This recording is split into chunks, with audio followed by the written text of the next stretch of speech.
Bonjour, la vidéo du jour, comment se souvenir de ses mots de passe. En général, alors, il y a plusieurs techniques, il y a des gens qui ont un seul mot de passe pour tout, ce qui fait que le jour où quelqu'un le découvre, un hacker le découvre, ils se font avoir partout, donc sur les comptes bancaires et ainsi de suite, donc c'est un peu dommage. Il y en a qui mettent le post-it sur l'écran, ce qui fait que le jour où le cambrioleur il passe, il récupère le PC, l'écran et tous les mots de passe, comme ça il est tranquille. Il y en a qui ont un petit carnet, bon le jour où il perd le petit carnet, c'est ballot, voilà quoi.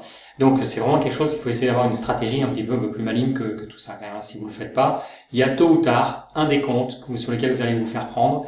Alors pour ceux qui sont infopreneurs, qui sont dans dropshipping, ainsi de suite, si c'est un compte Stripe, si c'est un compte PayPal, si c'est des comptes comme ça et que vous faites avoir, et ben en fait, ça peut être un petit peu compliqué. Il faut savoir qu'il y a des gens qui ont déjà, c'est déjà arrivé, des gens qui ont perdu plusieurs centaines de milliers de dollars en fait, en croyant avoir un compte un mot de passe bien protégé, et qui se sont fait vider leur compte Stripe ou leur compte PayPal comme ça par quelqu'un qui avait réussi à trouver le mot de passe, quoi. Donc c'est vraiment important de mettre en place une stratégie.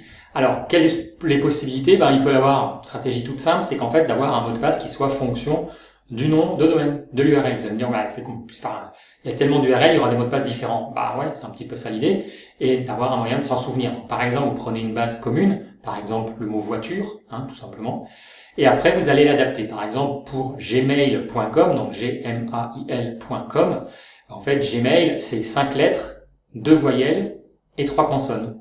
Et le mot de passe, ça va être voiture, par exemple avec un V majuscule, 5, 2, 3. Comme ça, l'avantage, c'est que le jour où vous avez besoin de vous rappeler du mot de passe, vous vous rappelez que la base, c'est le mot voiture, et qu'après, vous savez compter. Gmail, 5 lettres, 2 voyelles, A et I, 3 consonnes, G, M et L. Donc, vous retrouvez votre mot de passe en quelques secondes, très facilement, et le mot de passe sera différent, ou quasiment différent, pour chaque URL, chaque nom de domaine, et ainsi de suite. Donc, ça permet effectivement d'avoir quelque chose qui est plus compliqué à trouver, et qui effectivement est différent pour chacun. Voilà.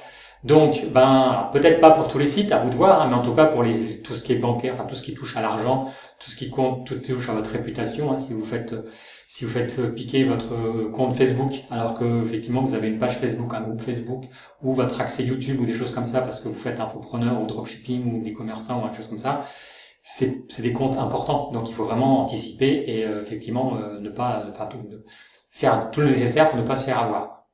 Voilà, donc si vous avez une question et que vous la posez cette semaine, la semaine de la vidéo est publiée, j'y répondrai samedi prochain.